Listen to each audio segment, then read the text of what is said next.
the Reverend Bill Selazny, and I welcome you to this first of the Channing Memorial Church 2021 Summer Service Program. Today, we celebrate the birth of the country. Over our 245 years, this nation has experienced war and peace, turmoil, prosperity, civil unrest, and a sense of unity and purpose. Our presenter on this July 4th has been doing some thinking about the current state of our society. She says that she sees the increasingly divergent politics and ideologies in our country reaching a crescendo very soon. She believes we are standing at a crossroads where we either must develop more effective ways of living together and creating what she calls heart-centered community, where we lift one another up, or we will face major cultural and social catastrophe. In this first of a two-part sermon series, the second will be this fall, though we haven't yet scheduled the date, she will explore the idea that Unitarian Universalism is in a unique position to influence society and move us toward a more beloved community. In her presentation, she will share lessons on community building and work she has done with youth in high-risk situations. With humility and courage born of our history, we are called as Unitarian Universalists to build the beloved community where all souls are welcome as blessings and human lives matter. As we light our chalice, may we let the flame of this chalice light a flame in our souls to go forth with reason and compassion as our guide, to bring healing to the nation with passion for our work.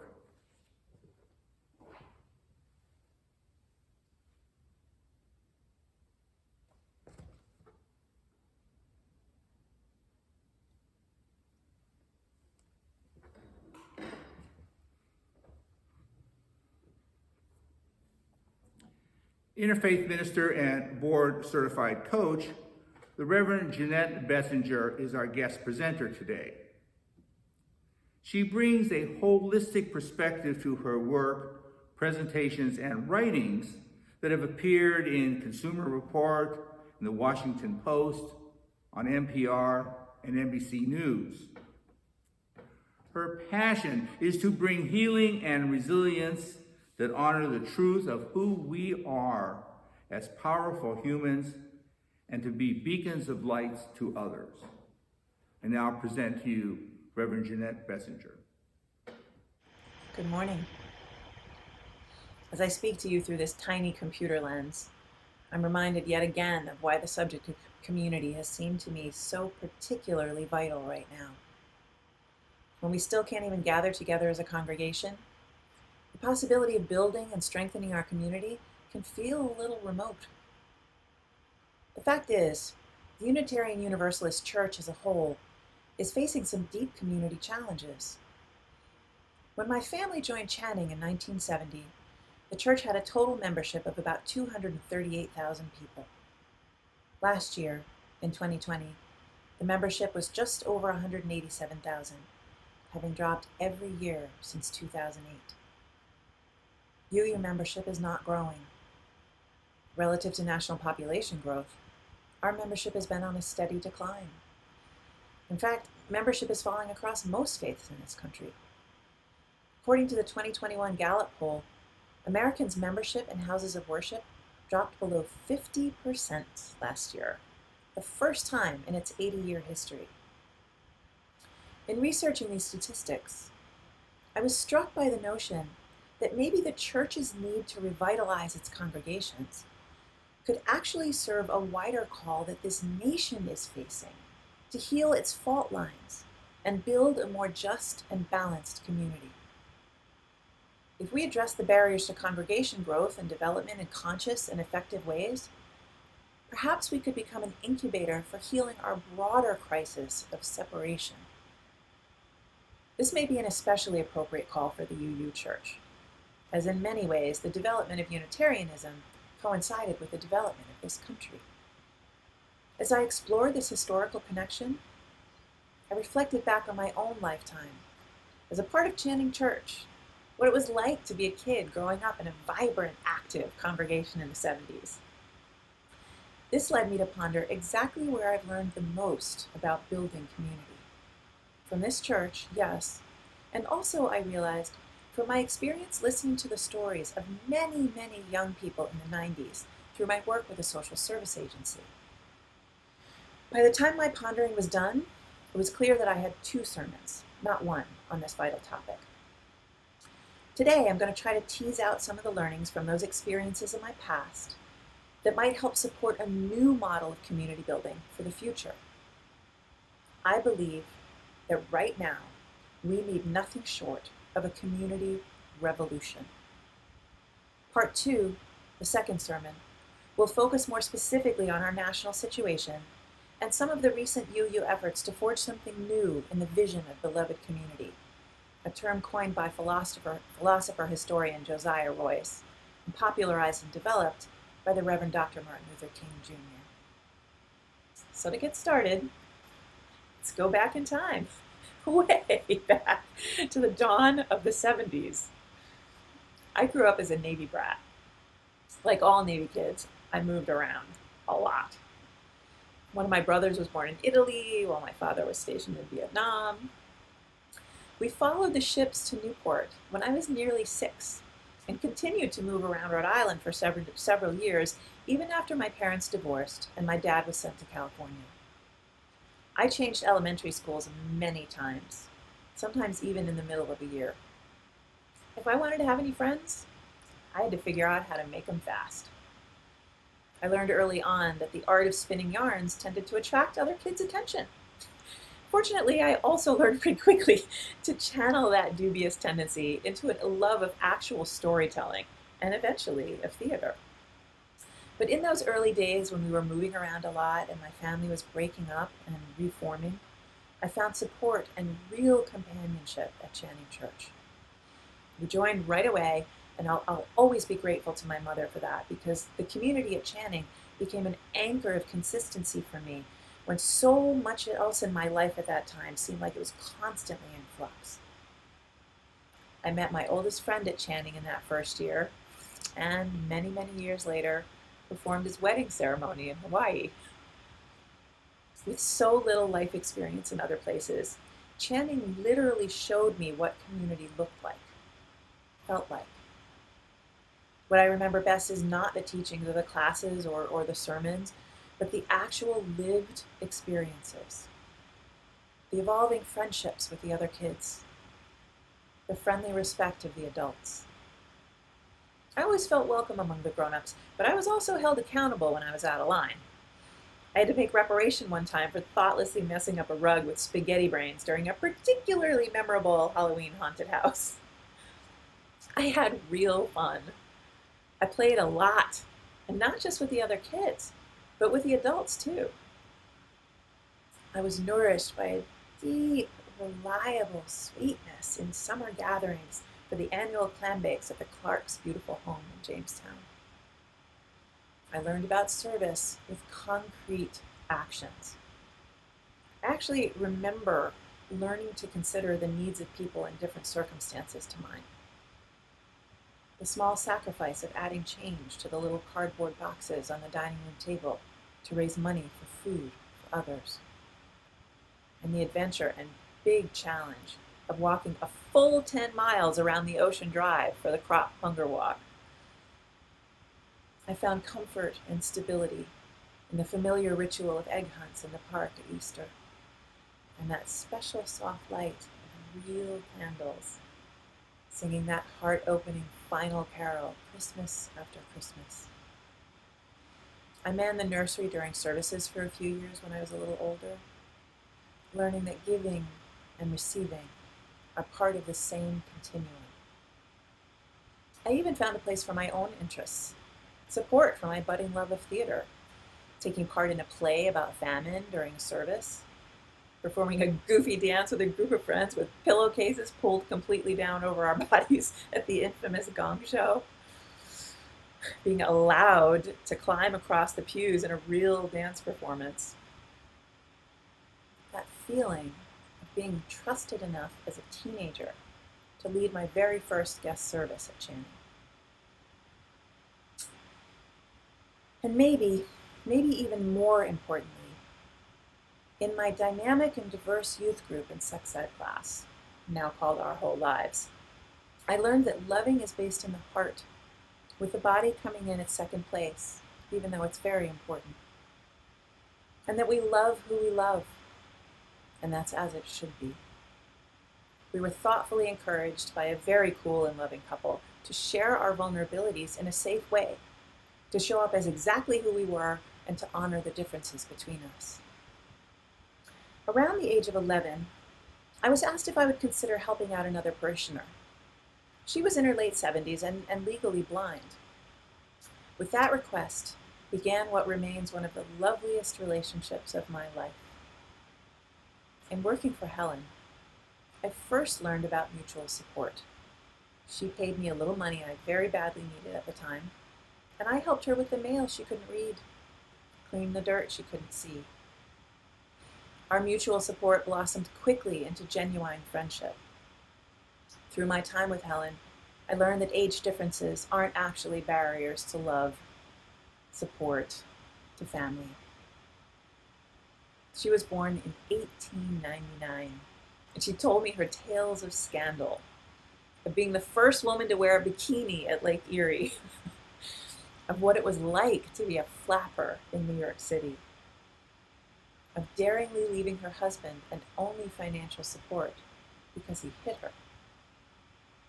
She was formative in my ideas of what it meant to be a strong, independent woman, of what was possible for women and for the differently abled in a culture that tried to hold them down. She taught me forgiveness and acceptance and the gentle ways she handled my childish mistakes and occasional poor judgment. My friendship with Helen grew into something more like family as I grew up. Eventually, I went off to college, leaving both Channing and Helen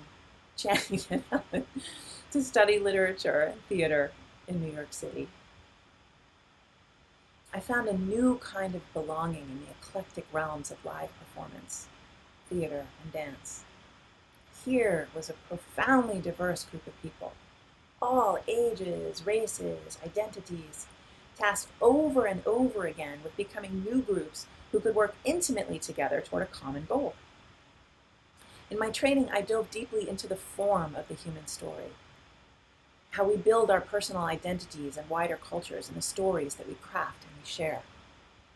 I studied comedy sports, the magic of storytellers from many different cultures, psychodrama, sociometrics, and eventually an improvisational performance form called Playback Theater.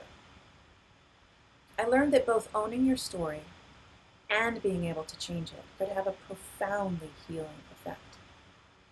In the 90s, I formed a troupe of players inside a social service agency as part of a prevention effort to support local youth in high-risk situations. I'd gotten great training, but learning to build safety and trust with those kids required some trial and error. Feeling safe enough to be vulnerable and authentic was a chicken and the egg proposition. One couldn't really arise without the other. So we had to build a kind of instant community on the fly, our group of adults and their group of young people, before anything meaningful could happen. We learned that the magic flowed best when we approached each situation with a kind of curiosity and openness, and reached out to each young person with our hearts as well as our minds. It sped things up to build a container together of safety agreements right off the bat. Things like keeping the confidentiality of whatever was shared, using I statements when we were talking to each other.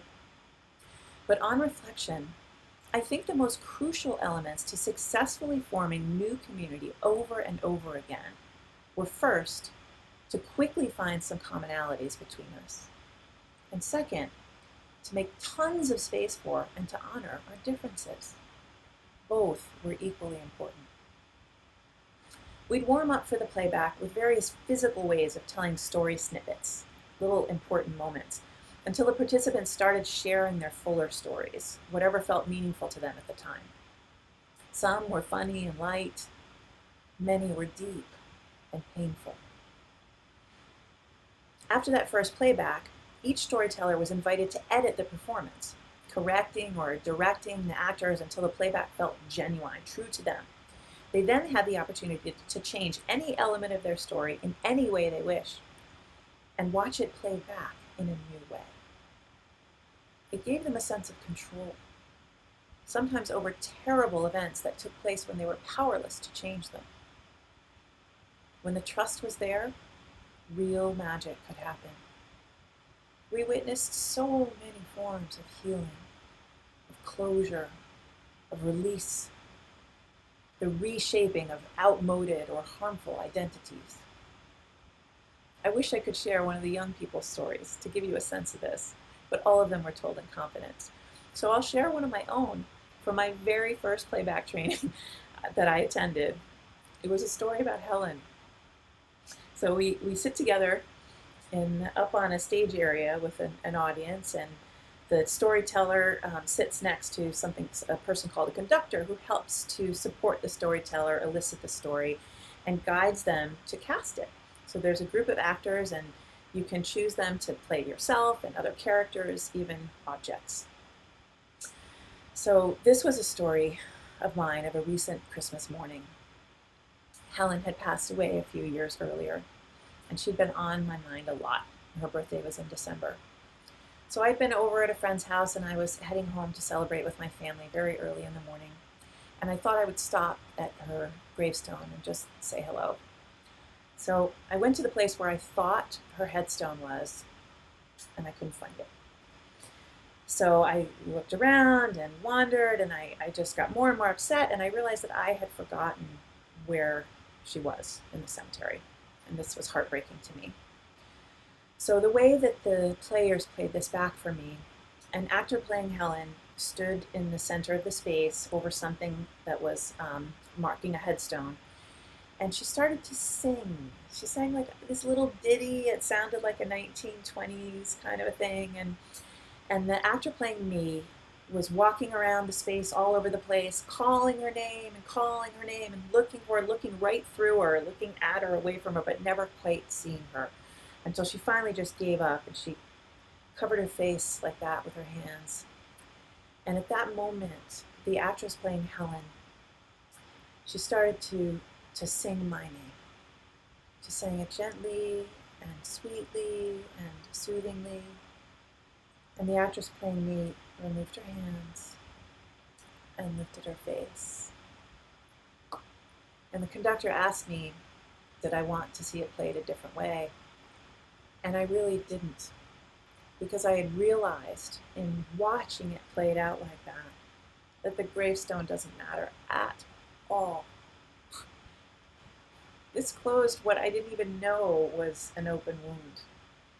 It helped me with a very important goodbye. In drawing on some of the most powerful community experiences I've had, at Channing as a dislocated child, and with playing back the stories of so many young people facing their own early life challenges, I would put a few specific things into the pot of building beloved community. A true diversity of members across ages, races, identities, and more. A real effort to find our commonalities, to discover them, our commonalities of purpose, of passion, but even beyond that, as people.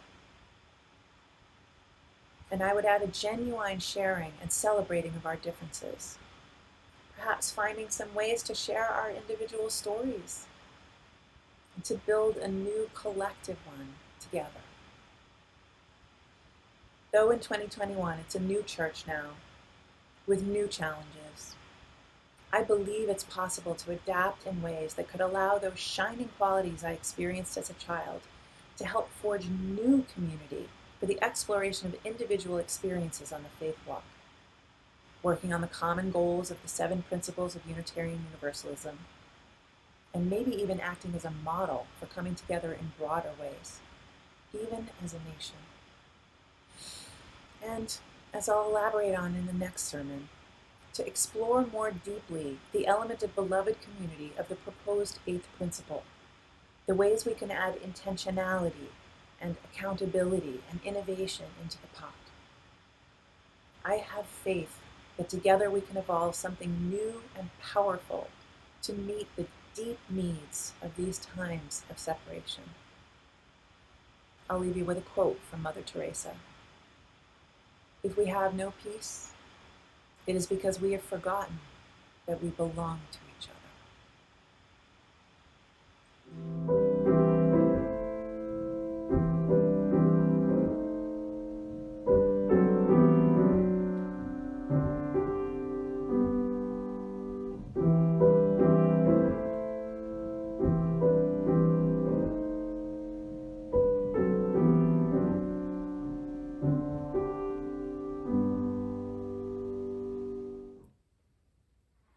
Financial gifts made through annual pledges and Sunday offering donations make our Sunday services and all of our programs here at Channing Church possible.